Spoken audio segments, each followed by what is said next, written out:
대구시의회가 이우환 미술관 건립 예산 전액을 삭감했습니다. 대구시도 이견이 없어 사실상 무산 단계에 접어든 것으로 보입니다.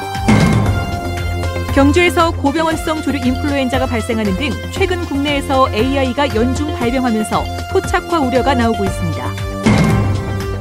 수도권 이외의 마지막 남은 토종 백화점인 대구백화점이 오늘 창립 70주년 기념식을 갖고 새 돌파구를 마련하겠다고 다짐했습니다.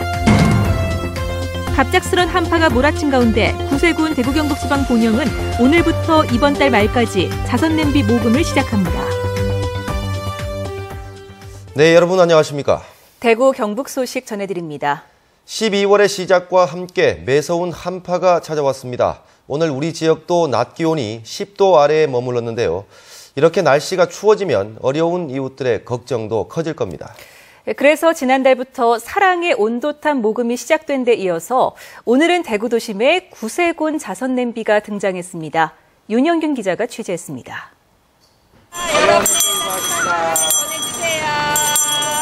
어려운 일들 도와줍시다. 갑작스레 다가온 추위와 매서운 바람 탓에 옷깃을 세우고 종종 걸음하던 사람들이 구세군 자선냄비 앞에 잠시 발걸음을 멈춥니다. 저보다 이제 불우한 이웃도 많고 하니까 같이 돕고 살면 따뜻한 겨울이 될 것 같아서 좋은 의미로 하게 되었습니다. 올해 자선냄비 거리 모금 목표액은 65억 원. 대구와 경북은 2억 5천만 원을 목표로 34곳에서 5,500여 명의 구세군들과 자원봉사자들이 모금에 나섭니다. 지난해에 이어 올해도 디지털 자선냄비로 5천 원과 만 원, 15,000원까지 신용카드로 기부할 수도 있습니다. 연말 연시, 저소득층, 불우한 가정, 또 천재지변을 당했을 때, 갑작스러운 재난을 당했을 때 그분들을 위해서 저희가 지원하는 사업으로 모금되어진 금액이 사용되어지겠습니다. 네. 지난달 20일에 모금을 시작한 대구 사랑의 온도탑은 15도까지 올랐습니다. 내년 1월까지 80억 원 모금을 목표로 하고 있는 가운데 지금까지 12억 원이 모인 겁니다. 예상 모금액보다는 2배 이상 많지만 지금까지는 개인 기부 대신 주로 기업들의 기부에 집중되어 있습니다. 현재 대구 지역의 개인 기부는 그만큼 활성화되지 못하고 있지만 나눔에 참여하신다면 반드시 자기가 투자한 행복보다 더 큰 행복을 느끼실 수 있을 겁니다. 작은 정성과 나눔의 발길이 이어져 사랑의 종소리가 더 크게 울려 퍼지길 기대해 봅니다. MBC 뉴스 윤영균입니다. 대구시의회가 논란을 빚어왔던 이우환 미술관 건립 예산을 전액 삭감했습니다. 이 대구시도 예산 삭감에 별다른 이견을 내지 않아 미술관 건립이 사실상 무산 단계에 접어든 것으로 보입니다. 이상원 기자가 보도합니다. 대구시의회 문화복지위원회는 대구시가 이우환 미술관 건립을 위해 새해 예산안에 책정한 지방채 20억 원, 국비 28억 원 등 48억 원의 예산 전액을 삭감했습니다. 열악한 대구시 재정 여건을 감안할 때 건립 여부가 결정되지도 않은 예산을 받아들일 수 없다는 게 삭감의 이유입니다. 예산도 없는데 기체를 해서 올려놓는 게 좀 지금으로서는 불투명한데 굳이 기체까지 해서 올려놓을 필요가 있느냐 그런 생각도 많이 했죠. 그래서 일단은 깎아놓고. 대구시도 시의회 예산 삭감에 아무런 답변도 내지 않고 있고 이우환 화백도 100억 원의 작품 구입비로는 미술관을 운영하기 힘들다는 입장을 대구시에 밝힌 것으로 알려지고 있습니다. 이에 따라 건립 여부를 두고 일부 시민단체의 반대 등으로 논란을 빚어왔던 이우환 미술관 건립 사업이 사실상 포기 단계에 접어든 것으로 해석되고 있습니다. 시민의 동의를 구하지 않은 밀실행정이라며 줄기차게 반대해온 시민사회단체들은 환영의 뜻을 밝혔습니다. 저희는 아직까지 이우환 미술관 건립 반대 시민사회 대책위를 해소하지 않고 지속적으로 지금 유지를 하면서 이 사업이 최종적으로 폐기될 때까지 활동해 나갈 예정입니다. 권영진 대구시장은 내일 오전 대구시의회 의장단을 상대로 이우환 미술관 건립 예산 삭감과 관련해 대구시의 입장을 공식적으로 밝힐 예정입니다. MBC 뉴스 이상원입니다. 네, 이우환 미술관 건립이 사실상 무산됐다는 보도 방금 보셨는데요. 이 소식을 전한 이상원 기자와 좀 더 자세한 내용 알아보겠습니다. 이 기자. 네. 이우환 미술관, 정식 명칭은 이우환과 그 친구들 미술관이죠. 네. 이 건립이 추진된 게 언제부터입니까? 네, 이우환 미술관 건립은 2009년부터 당시 김범일 대구시장이 야심차게 시작한 사업인데요. 지난 2010년 11월 대구시와 이우환 화백이 미술관 건립 협약 체결을 하면서 구체화됐습니다. 2011년에는 이화백과 이화백 친구죠. 세계적인 건축가 안도 타다오 씨가 미술관 건립 협의차 대구시를 방문했고, 지난해 2월에는 대구시와 이화백, 안도 타다오 간의 미술관 건립을 위한 약정이 체결됐습니다. 이때만 해도 미술관 건립 쪽으로 대구시가 가닥을 잡은 상태였습니다. 네, 하지만 그 이후에 건립 여부를 두고 찬반 논란이 참 많았는데 이 쟁점이 무엇인지 또 어떤 과정을 거쳐서 지금까지 오게 됐는지 경과를 간략하게 설명해 주시죠. 네, 이우환 미술관 건립 비용과 예술품 기증 문제, 미술관 명칭 등이 문제가 됐고 찬반 논란에 휩싸였습니다. 이런 논란 속에서 부산 등 다른 지자체들이 이우환 미술관 유치에 나서면서 대구시가 시의회 설득에 나섰고, 올해 3월에는 대구시가 미술관 개관 시기를 2016년으로 잡고 건립 계획을 발표했습니다. 네. 하지만 권영진 대구시장이 취임 초기 원점 재검토 발언으로 논란을 빚었는데요. 권 시장이 이화백을 만나고 이화백이 직접 기자회견을 갖는 등 조율 중인 상황에서 시의회 예산 전액 삭감 결정이 나온 것입니다. 네, 이우환 미술관 건립을 두고 권영진 대구시장이 내일 기자회견을 할 예정입니다. 이 기자, 네. 어떤 내용이 될 것 같습니까? 네, 권영진 대구시장은 내일 오전 대구시의회 의장단을 만나서 협의를 한 뒤 이우환 미술관에 관한 대구시의 공식 입장을 밝힐 예정인데요. 미술관 건립을 포기하는 내용이 될 것이라는 전망이 나오고 있습니다. 네, 이상원 기자 수고했습니다. 네, 다음 소식입니다. 경주에서 고병원성 조류 인플루엔자가 발생해 비상이 걸렸는데요. 최근 국내에서 AI가 연중 발생하고 있어 토착화된 것 아니냐는 우려가 나오고 있습니다. 보도에 박재형 기자입니다. 방역당국은 경주에서 발생한 조류 인플루엔자의 감염 경로 파악에 애를 먹고 있습니다. 더 큰 문제는 올겨울 AI가 전국적으로 확산될 조짐들이 곳곳에서 나타나고 있다는 겁니다.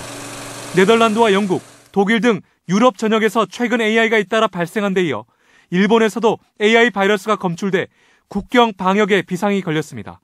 국내의 다른 지역에서도 7, 8월을 제외하고는 지속적으로 AI가 발생하고 있는 가운데 AI 바이러스가 활발해지는 겨울이 다가온 것도 악재로 꼽히고 있습니다. 완전 상기되어 있는데 그것이 토착하는지 안 나가는 거는 이제 앞으로 방역, 이번 겨울이 아마 주요 그게 안 되겠습니까? 이 때문에 AI 발생 원인을 면밀히 분석하고 같은 지역에서의 중복 발생을 억제하는 등 지금까지와는 차별화된 조치가 필요하다는 지적이 나오고 있습니다. 계사마다 대인 소독기 설치, 7일간까지 유효하게 소독되는 약품 지원, 그 두 가지가 지금 가장 중요한 쟁점입니다. 농가에서도 강도 높은 차단 방역을 비롯해 가축 전염병 발생국 여행 자제, 검역 절차 준수 등의 협조 체계를 선택이 아니라 필수로 인식해야 합니다. AI가 국내에 토착화한 것이 아니냐는 우려의 목소리가 조심스럽게 나오고 있는 가운데 AI 예방을 위한 특단의 대책이 필요해 보입니다. MBC 뉴스 박재영입니다. 경상북도는 경주에서 발생한 고병원성 조류 인플루엔자와 관련해 앞으로 3주 동안 경주와 영천, 청도, 경산 등 4개 시군의 토종닭 가금류 판매소 11곳을 폐쇄하기로 했습니다. 이와 함께 경상북도의 식당형 소규모 농가를 전수조사해 임상 관찰을 강화하기로 했습니다. 한편 중앙역학조사팀이 역학조사를 하고 있지만 경주 조류 인플루엔자 발생 원인은 아직 파악되지 않고 있습니다. 러시아산 석탄을 싣고 북한 나진항을 거쳐 포항에 도착한 화물선에서 본격적인 하역이 시작됐습니다. 남과 북, 러시아가 합작한 첫 경제 협력 사례로 평가되고 있습니다. 박상환 기자가 보도합니다. 포항 신항으로 중국 선적 화물선이 서서히 들어옵니다. 화물선이 부두에 접안하자 대형 하약 장비가 설치되고 북한 나진항을 거쳐 들어온 4만 500톤의 러시아 시베리아산 유연탄이 옮겨집니다. 이 유연탄은 러시아산에서 북한 나진항을 잇는 54km 구간은 철도로, 나진항에서 포항까지는 화물선을 통해 운송됐습니다. 当然只是我们的一个航次任务感到挺荣幸的，希望能为南北韩之间和 하역 작업은 이틀 동안 진행되며 유연탄은 포스코 포항제철소로 옮겨져 고로의 원료로 사용됩니다. 이번 운송은 석탄 대금과 운송비를 합쳐 400만 달러 규모인데 남북러 물류 확대를 위한 낮은 핫산 프로젝트의 타당성을 확인하기 위한 시범 사업입니다. 한 10에서 15% 정도의 비용 절감과 그 어떤 시간적인 그 단축이 예상이 되고요. 향후에 그 물량이 많아지고 또 정기적으로 움직이기 시작하면 그 효과는 커질 수 있을 것으로 예상하고 있습니다. 포항이 대북 사업에 있어 철도항만의 중심이 될 것이라는 기대감이 높아지고 있습니다. 오랫동안 긴밀한 교류 우호 관계를 구축해 왔습니다. 향후 동북아 경제 협력 시대에 영일만 항을 중심으로 한 우리 포항이 큰 역할을 할 수 있을 것으로 기대됩니다. 첫 시범 사업이 순조롭게 진행되면서 남북 경제 협력의 새로운 모델로 발전할 수 있을지 기대가 커지고 있습니다. MBC 뉴스 박상환입니다. 전국에서 유일하게 남아있는 향토 백화점이죠. 대구 백화점이 창립 70주년을 맞았습니다. 서울 대기업의 이딴 진출에 어려움을 겪었는데 2년 뒤 신세계 입점을 앞두고 있어 또 한 번 생존 경쟁이 예상됩니다. 권윤수 기자가 취재했습니다. 대구 백화점 70주년 기념 행사는 간소하게 치러졌습니다. 근속 직원과 우수 직원 표창에 이어 임직원들이 대구 소년원을 찾아 점심 봉사 활동을 하는 것으로 대신했습니다. 지역민들의 사랑을 또 지역민들의 후원을 또 기억을 꼭 저희들이 하고 70년이 오늘 지났습니다만은 100년을 향해서 지역에서 아주 우뚝 선 그런 기업으로 저희 온 임직원들이 힘을 다 합해서 만들어 나가겠습니다.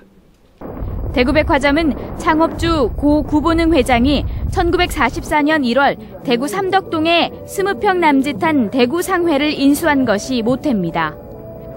그해 12월 26일 대구백화점의 문을 열었고 1969년 한강 이남에서 가장 큰 현대식 10층 건물인 대구백화점 본점을 신축했습니다. 이곳은 대구 사람들에게 오랫동안 랜드마크였습니다. 84년 유통업계 최초로 은탑 산업훈장을 받았고 93년 당시 한강 이남 최대 규모의 대백 프라자점을 여는 등 90년대까지 승승장구했습니다. 그러나 롯데와 현대백화점 등 대기업이 대구에 진출한 뒤 매출은 급감했고 신사업 개척의 기회는 번번이 놓쳤습니다. 여기에 2016년 말 신세계백화점이 동대구역에 문을 열면 수성구 주민 매출 의존도가 높은 대백 프라자에 직격탄이 예상됩니다. 대구백화점은 프라자점 주차장 터 개발을 검토하고 있고 옛 귀빈 예식장 자리에 들어설 아울렛 경영을 저울질하고 있습니다. 지역민들의 그 소비 성향과 또 좋아하시는 점들을 알고 있기 때문에 그 점을 더 특화해서 지역민들이 앞으로 계속해서 사랑을 받을 수 있는 그런 기업으로 만들 생각입니다. 지역에 뿌리를 두고 지역 경제와 함께 해온 향토백화점이 대기업의 무차별 공세를 어떻게 뚫을지 시험대에 올랐습니다. MBC 뉴스 권윤수입니다. 네, 오늘 춥기도 했지만 바람 때문에 고생 많이 하셨을 겁니다. 경북 동해안 지역에는 초등학교 지붕이 바람에 날아가는 사고가 났는데 등교를 앞둔 시각이어서 자칫 인명피해로 이어질 뻔했습니다. 장미쁨 기자가 취재했습니다. 경주의 한 초등학교 체육관. 강한 바람이 몰아치더니 체육관 지붕이 순식간에 떨어져 나갑니다. 350제곱미터에 달하는 강판 패널이 운동장을 덮친 겁니다. 등교를 코앞에 둔 시간, 아이들이 있었다면 자칫 대형 참사로 이어질 뻔했습니다. 그냥 10초 동안 아십니까? 소리가 완전 저는 차 사고 나는 줄 알았어요. 다 부셔지는 줄 알았더라고요. 깜짝 놀라 나와보니까 이제 지붕 넘어가 버렸네요. 현장에는 특별한 안전조치도 마련되지 않아 추가 피해도 우려되고 있습니다. 교육청은 지붕 패널이 최대 초속 30m의 강풍까지 견딜 수 있도록 설계됐지만 당시 순간 초속 60m에 달하는 돌풍으로 사고가 났다고 설명했습니다. 하지만 이 체육관은 지붕 보강 공사를 마친 지 불과 2달밖에 되지 않아 부실 시공 논란이 일고 있습니다.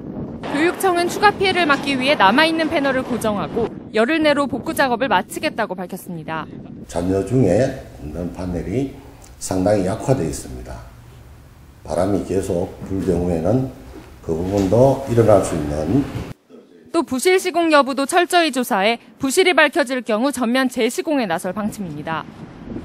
포항 양덕초등학교에 이어 학교 안전 문제가 잇따라 불거지면서 학부모들의 불안감이 커지고 있습니다. MBC 뉴스 장미쁨입니다. 대구 경북 대부분 지역에 강풍주의보가 내려진 가운데 오늘 오후 1시 반쯤 대구 동대구역 내거리에서 보행자 신호등 한 대가 강풍에 부러졌습니다.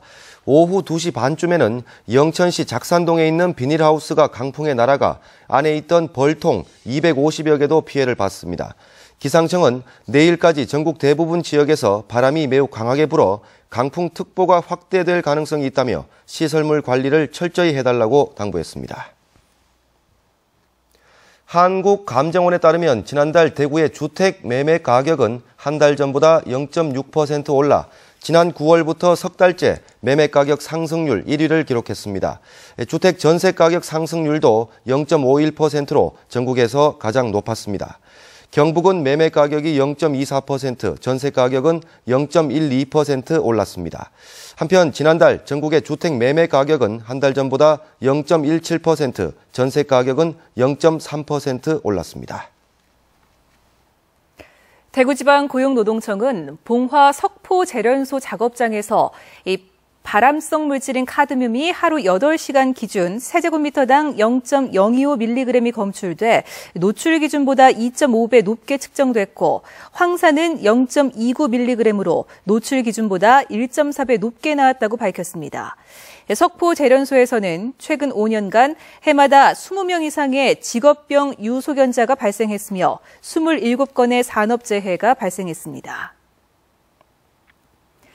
대구 문화방송이 발간한 대구 MBC 50년사가 사단법인 한국사보협회가 주최하는 2014 대한민국 커뮤니케이션 대상에서 최우수 4사 대상 수상작으로 선정됐습니다. 2권으로 편찬된 대구 MBC 50년사에는 대구 MBC가 대구 경북 지역민과 함께한 50년의 애환과 역사가 고스란히 담겨져 있어 높은 평가를 받았는데 시상식은 모레 서울 한국프레스센터에서 열릴 예정입니다. 경상북도가 오늘 마련한 2014 경상북도 투자유치 대상 시상식에서 대상에는 경산의 주식회사 조일 알루미늄이, 투자유치 특별상에는 구미의 주식회사 KR-EMS, 영천의 주식회사 금창, 문경의 주식회사 럭스코가 수상했습니다.